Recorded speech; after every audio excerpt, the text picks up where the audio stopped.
Saludos cordiales a la doctora María Eugenia Solís. El día de hoy vamos a realizar lo que sería la tarea número 2, en el cual vamos a hacer un recorderis de lo que hemos venido viendo durante el semestre, para lo cual hemos decidido utilizar el ejercicio de prueba sanguínea, que nos dice que una prueba sanguínea aplicada a los diabéticos durante sus exámenes rutinarios de control indica el nivel de azúcar en la sangre durante los 2 o 3 meses anteriores a la prueba. Los datos que se presentan en la tabla se obtuvieron de 50 personas diabéticas diferentes en una clínica que atendía a pacientes de este tipo. Así se obtuvieron 50 datos de 50 personas diferentes. Esta será nuestra muestra. Para lo cual el primer paso sería hallar los datos máximos y mínimos. Entonces se va a utilizar la función máximo, señalando todos los datos correspondientes. Y de igual manera, para el mínimo se utiliza la función min, señalando todos los datos. Ahora el rango. El rango corresponde a la diferencia entre el máximo menos el mínimo. Paso número 3 corresponde al número de clase. Este número de clase es igual a la fórmula de Sturges, que es igual a 1 más 3,33 multiplicado por el logaritmo del número de datos, que en este caso era 50, o de nuestra muestra también. Este número de clase debe ir en números enteros, ya que nos indica el número de filas que va a tener nuestra tabla de frecuencias, para lo cual vamos a utilizar la función redondear y al final agregamos punto y coma 0, ya que no queremos ningún decimal.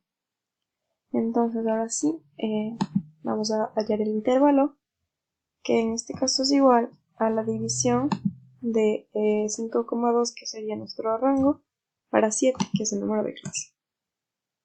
Y así tenemos el intervalo de clase. Ahora los límites de clase, que estos corresponden básicamente a los grupos en los que se va a dividir en la tabla de frecuencia. Entonces el primer límite inferior va a ser el número mínimo y el primer límite superior va a corresponder al límite inferior más el intervalo de clase, pero este va a estar bloqueado, ya que no queremos que se dañe la fórmula para los siguientes límites. Entonces el siguiente límite inferior va a corresponder al primer límite superior. Y así sucesivamente vamos a arrastrar la fórmula para tener los datos, todos los límites. Entonces se arrastra la fórmula hasta obtener el dato máximo. El siguiente paso sería hallar los límites de clase redondeados. Esto está. Entonces el primer dato sería 4,0 dividido de 4,7 y así lo hacemos con todos. Ahora que ya tenemos los límites de clase, vamos a proceder a copiarlos en la tabla. Entonces el primer paso para salir de la tabla ya está hecho. Nos corresponde la frecuencia de clase. Esta va a ser igual a frecuencia, los datos que tenemos acá arriba los señalamos, punto y coma, los grupos en los cuales van a estar limitados. Entonces vamos a señalar los límites superiores. Y para comprobar que estén bien hechos, vamos a darle una autosuma y tendría que darnos el número de datos que tenemos, que en este caso es 50, por lo cual indica que está correcto. Ahora el siguiente dato sería la frecuencia absoluta. Esta frecuencia absoluta nos indica que los datos se van a ir sumando con el anterior. En este caso el primer dato de la frecuencia absoluta sería igual al primer dato de la frecuencia de la tabla. El segundo ya corresponde al primer dato más el segundo dato, que en este caso sería 3. Y arrastramos la fórmula y nos debería dar 50. Ahora el siguiente dato nos corresponde a las frecuencias relativas. En este caso la frecuencia relativa se consigue dividiendo la frecuencia absoluta para el número de datos. Este número de datos igual tiene que ir bloqueado o fijado. Y arrastramos. La suma de estos datos nos debería dar 1, indicando que está correcto.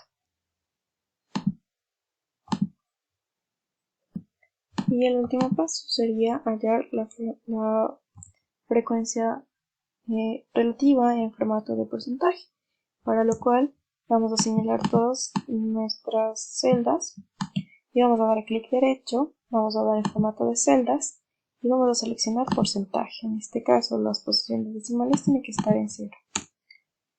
Entonces es igual a la celda de frecuencia relativa y ya nos sale en porcentaje. Simplemente arrastramos esta fórmula y también tiene que darnos sin al hacer la autosuma. Ahora, para poder representar estos datos en un gráfico, lo que vamos a hacer es ayudarnos primeramente del histograma, para lo cual señalamos los datos del XY y del FI. Entonces, señalamos estos datos y le damos a insertar gráfico recomendado, un gráfico de barras.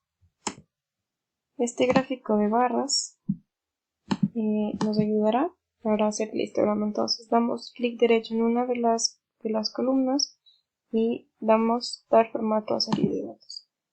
En esta vamos a señalar ancho del intervalo en 0, ya que un histograma no va a tener separaciones entre las barras.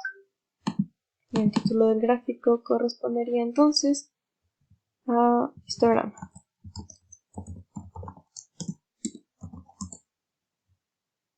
Y bueno, como aquí no se pueden ver los datos, vamos a darle clic derecho en las barras y vamos a seleccionar agregar etiquetas de datos. Y listo, esto sería nuestro histograma.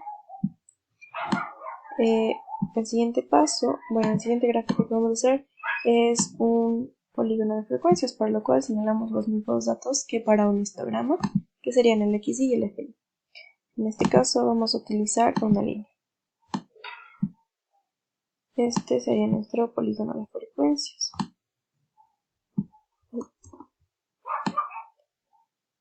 Y de igual manera vamos a cambiarle el título, polígono de frecuencias. Y por último vamos a hacer una ojiva, que en este caso va a poder realizarse mediante la utilización del XY y de las frecuencias absolutas acumuladas. Entonces, igual la ojiva se representa mediante una línea. Esta sería nuestra ojiva.